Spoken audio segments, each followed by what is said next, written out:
The cleft yawned wider than expected, a broad, natural arch in the cliff face, framed by hanging roots and streaked with mineral veins. Cold air billowed from within, whispering of depths untouched by sun or time. Inside, the passage sloped gently before giving way to a staircase, grand by comparison to the rough wilds outside. Hewn from dark stone, the steps were broad and deliberate, worn at the edges but still solid. Shallow carvings ran along the walls, half lost to age, their meanings obscure but unmistakably intentional. As the party descended, their torches revealed the craftsmanship. Polished slate bricks forming the walls, each joint tight and well laid, suggesting the work of ancient, careful hands. The air grew colder still, carrying the scent of old dust, dried herbs, and something fainter, older. At the base of the staircase, the chamber opened. It was wide, rectangular, and silent. The walls a deep grey-black slate that seemed to drink in the light. A low ceiling pressed down from above, and fine motes of dust drifted in the torch glow, like ash suspended in water. In the far corner, half sunken into dust and shadow, rested a chest, iron-bound and heavy, its wood blackened with age. It sat slightly askew, as though it had been hurriedly shoved there long ago. Then the hush broke. A soft, rhythmic shuffling echoed from the far end of the chamber. From the shadows emerged a figure, tall, gaunt, and wrapped in ancient linen, its form barely more than bone and bandage. The mummy wandered slowly, its feet dragging with a dry scrape across the slate floor. Its head turned unnaturally, the remnants of a burial mask clinging to its desiccated face. Sightless eyes locked on the intruders. And still it walked. Not with rage nor haste, just a relentless, uncanny persistence, as though compelled by purpose long since forgotten. Frustration flared in Zenith's chest like a spark in dry tinder. His spell had fizzled again, slipping through his fingers like mist. With a growl of anger, he abandoned his arcane focus, drew his axe and hurled himself at the mummy with reckless fury. Dust and rotted cloth flew with each swing as he hacked at the creature, oblivious to the urgent shouts of his companions. "Zenith, move! Let us help!" Pimim cried, shield raised, but Zenith didn't hear. Or perhaps he did, and simply didn't care. At last, the undead menace crumbled to the stone floor, its limbs falling limp. The last light of foul animation, leaving its sunken eyes. The chamber fell into an uneasy quiet, save for the rasp of Zenith's breath and the faint echo of battle fading into silence. The group regrouped, brushing off grime and assessing the room. In the far corner, a wooden chest sat half buried in rubble, its once decorative iron bands now rusted. Pimim approached it with hope in his heart, but when he flung it open, only dust greeted him. "Empty," he muttered. "Of course." Levo had already turned his attention to the southern wall, where a massive pair of double doors loomed.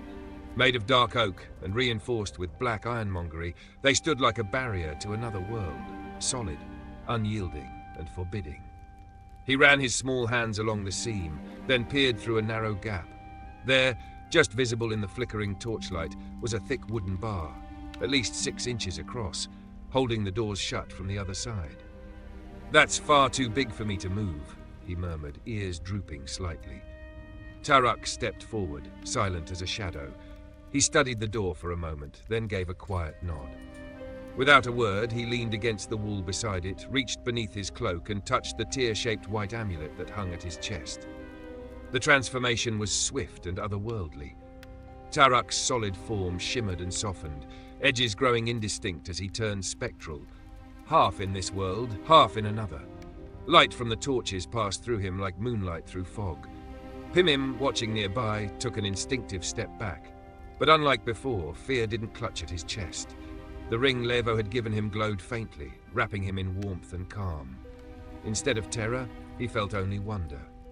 Tarak's ghostly eyes met his briefly. He offered the halfling the faintest nod of reassurance, then turned and walked toward the door. He paused just before it, his now translucent form fading slightly, and leaned forward. His head passed through the wood like mist. Then, without sound or ceremony, he was gone, through the door and into whatever lay beyond. The others stood in silence for a beat, the flickering torchlight casting dancing shadows on the stone walls. "Well," Levo muttered, "that's one way through." On the other side of the heavy door, Tarak drifted silently into the gloom. As a spectral being, he needed no torch. His vision pierced the darkness with an eerie clarity. The chamber beyond was still and silent, untouched by time. Dust hung in the air like ancient breath, and a faint, cool draught whispered through unseen cracks in the stone. His eyes settled on a circular basin in the center of the room, carved from smooth stone. The water within was still, unnaturally still, crystal clear and untouched by dust or decay. Strange silence wrapped the room like a shroud. "It's safe," Tarak thought, the calm echoing through his mind. Turning toward the inside of the door, he focused on the thick oak bar keeping his friends at bay. It was wide, heavy, and braced tight, but he took a breath all the same, more habit than necessity in his current form, and reached for it. There was a faint hum as his fingers made contact, but the bar yielded with surprising ease. With a grating scrape and a low, shuddering creak, the door swung open. Cold air rushed past the threshold like a sigh, and the others stepped through, torches flaring as they entered. The company was together again. They advanced with caution, senses alert, into the southern room. At its center stood the shallow stone basin, just as Tarak had seen. A ring of softly glowing runes encircled the base, etched in Old Common. "Drink and remember." The phrase hung heavy in the air, a whisper from the past. The walls were adorned with faded mosaics, scenes of knights in gleaming armor and robed scholars deep in study. But time had erased their faces, leaving only hollow outlines and gestures full of long-forgotten meaning. The party hesitated. The magic here was almost palpable, and they could feel its weight pressing down like an unseen hand. None of them dared read the runes aloud, not trusting what might be triggered. Except Zenith. Without a word, he stepped forward, his gaze fixed on the inscription. He mouthed the words softly, then dipped his hands into the water and brought it to his lips. At first, nothing. Then his eyes widened. His breath caught as the chamber around him dissolved into a blur of light and shadow. He was no longer himself, no longer here. In the dreamlike haze, he stood taller, clad in armor that gleamed with the polish of duty. A torch blazed in his hand. He strode with purpose down a long corridor, strikingly similar to the one they had just passed. The air was thick with the scent of oil and stone. His footsteps echoed against ancient tile. Then in front of him, glowing in strange purple flame, an intricate sigil burned upon the floor ahead, pulsing with hidden power. And then it was all gone. The vision shattered like glass, and Zenith gasped as the real world rushed back in. The basin's water rippled faintly, then stilled again. The others stared at him, wide-eyed. He exhaled, trembling slightly, then said, "I saw something, a memory, maybe. A torch, a corridor, and a sigil, purple, arcane, powerful." The room remained silent, the only sound the faint hiss of a torch and the quiet echo of time stirring once again. The party pressed westward, torches flickering against damp stone. Pimim took the lead, shield strapped to his arm, longsword drawn. In his halfling hands, the blade looked like a greatsword. Oversized, slightly absurd, but the weight didn't seem to burden him. "Protect me, Tulip," he whispered to the sword, a private moment shared with steel and shadow. Then louder, perhaps to the others, perhaps to himself, "I'm a powerful fighter." The words hung in the air, part mantra, part defiance, part comfort. They passed through a partially collapsed room, its structure compromised, perhaps from shifting earth or long-forgotten tremors. The walls had caved in and the ceiling tiles, made of dark slate, lay shattered across the floor, glittering like fallen stars among the rubble. Each shard caught the torchlight with a strange beauty, glimmering in defiance of the ruin. West again, then the corridor turned sharply north. At its end stood a door, ancient and warped by age. After a few quiet words of strategy, Pimim stepped forward and pushed it open. The chamber beyond was low-ceilinged and oppressively silent. Bones lined the walls and littered the floor. Skulls leered from their final resting places, their hollow sockets unblinking. The air was dry, like old parchment, and thin, as if the room hadn't drawn breath in centuries. At the center stood a round stone plinth, and on it a single, ornate black candle. It was unlit, untouched, seemingly unmarked by time. Before it, a single skeletal figure stood guard, unmoving, until it wasn't. Levo reacted first. Chaos bolt leapt from his fingertips, raw and unstable. The wild magic surged, crackling through his fur, and with a sudden poof of vibrant smoke, Levo stood blinking, now entirely blue from ear to toe. His fur shimmered like indigo velvet. Pimim let out a snort of disbelief.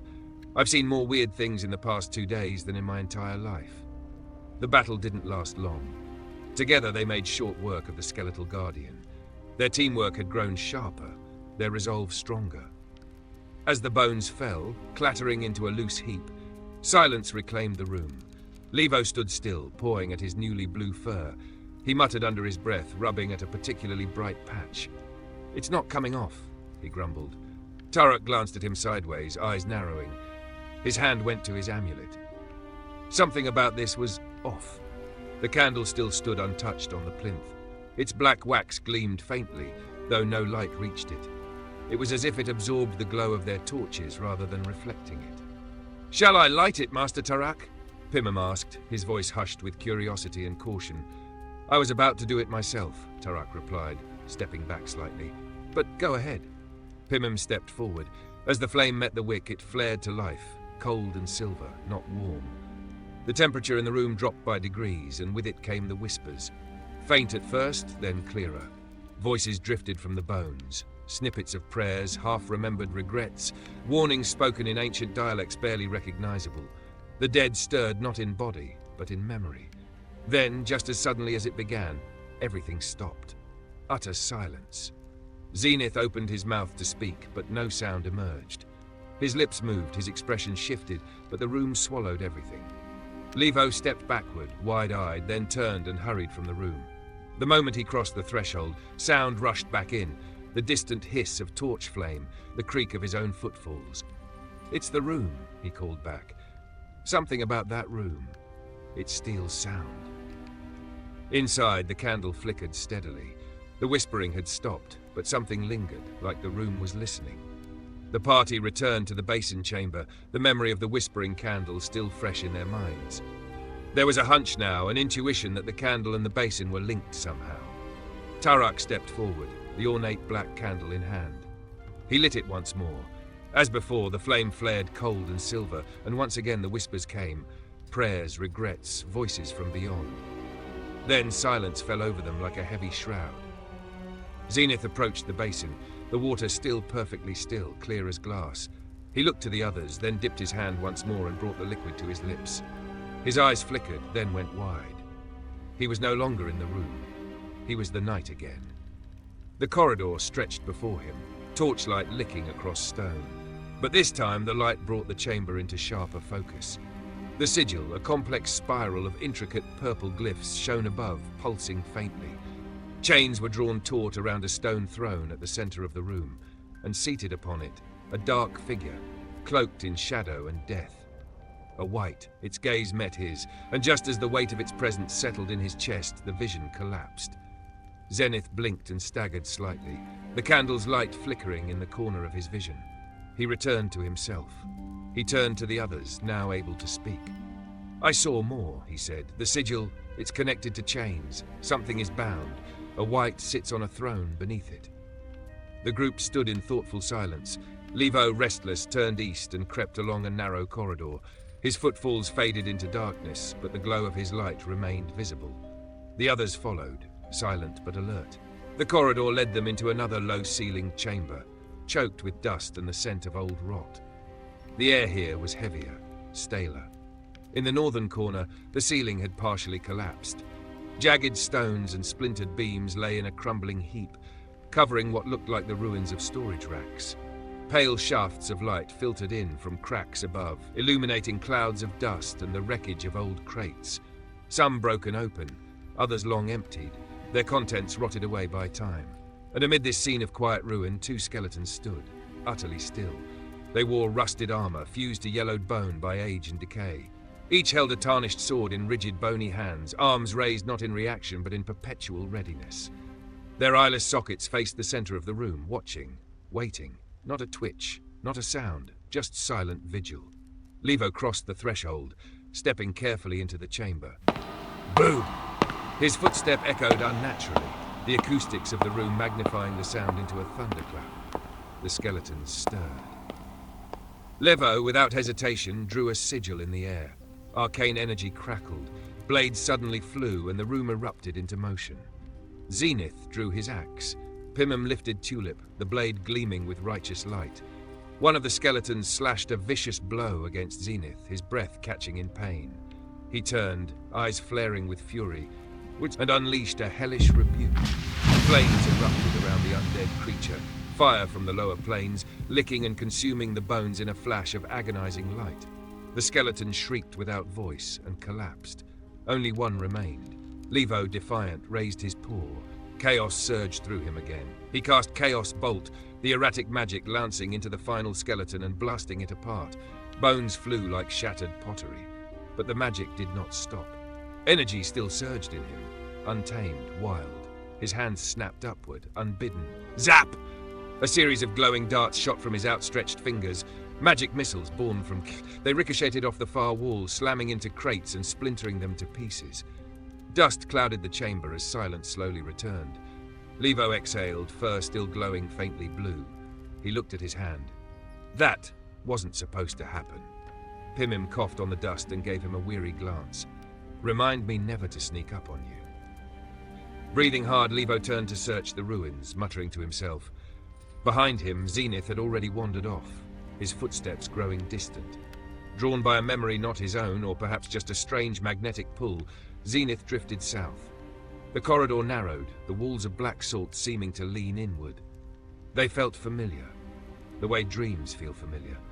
At the corridor's end stood two black oak doors, ancient and carved with symbols long faded. Zenith paused, his mind whispering, "Keep the party together, safety in numbers." But the pull was too strong. He opened the door. The feeling shifted instantly. Curiosity vanished, replaced by dread. The rectangular chamber beyond was wrong. The angles were askew, the light dim and shivering as if afraid to linger. In the floor's center lay a massive arcane sigil, now broken, its lines scorched and clawed through, as if something had torn its way out from within. The air was brittle. Torches burned low, casting long, unnatural shadows. And in the middle of the sigil stood a white. Its flesh was stretched tight over sinew and muscle. Armor fused to its body like a second skin. Pale blue light smoldered in its hollow eyes. It clutched an ancient blade, crusted with dried runes. The magical chains still held it, but only just. They pulsed and flickered as the enchantment strained to contain the creature. It saw Zenith. The white snarled, but could not reach him, its limbs jerking against the blue binding sigils. Instead, it summoned a longbow. The bow appeared in its skeletal grasp. It pulled, strained, and loosed an arrow. The chains yanked tight, ruining the aim. The arrow sailed past Zenith and vanished down the corridor. Elsewhere, Tarak looked up from the candle's flickering flame. "Where's Zenith?" he thought, suddenly alert. The others turned. Pimim squinted into the distance. There was torchlight down that hall. Tarak rose, the candle still burning in his hand, all sound removed by its enchantment. They followed quickly, Levo grumbling at being pulled from his search. But as they rounded the corner, what they saw stopped them cold. The chamber, the sigil, the chains, and the white, still bound, but trying to claw its way towards Zenith. Tarak instinctively raised his hand, summoning a chromatic aura, but nothing happened. The candle. The black candle was still burning, suppressing arcane casting. Levo turned on his heel, sprinted back and blew it out. As the flame vanished, magic surged back. Tarak's orb form blazing with elemental fury. Levo, eyes sharp with rage, cast Mind Sliver, piercing the white psyche. Zenith raised a trembling hand and blasted the creature with Eldritch Blast, the force slamming into its chest. Pimim, keeping a safe distance, loosed a bolt from his crossbow. It struck the white's thigh with a sickening crunch. Dark ooze seeped from the wound. Roaring with frustration, the white summoned its strength and lunged forward, chains screaming. Its claw scraped across Zenith's chest, draining the life from him. Zenith screamed in fury and pain, "Hellish rebuke!" He bellowed again. Fire surged once more, and as it burned the creature, Tarak hurled his chromatic orb. It struck true. The white shuddered and fell. The chains clattered to the floor, slapped and lifeless. Zenith dropped to one knee, chest heaving, pain burning in his limbs, but his eyes were locked on the creature's body. Around its neck, an iron key, and in its withered hand, a beautifully crafted staff. He took both. Levo, cautious, skirted the flickering sigil on the floor. Among the debris he spotted books scattered like leaves. Most were ruined or mundane. One was charred beyond recognition. But the last, it pulsed with potential. Bound in thick leather etched with shifting runes, the book hummed. The sigil on the cover twisted and turned of its own volition. There was no ink on its pages, only words made of light, rising like smoke, glowing in hues of violet and silver. A whisper seemed to stir from its pages. Levo felt something awaken.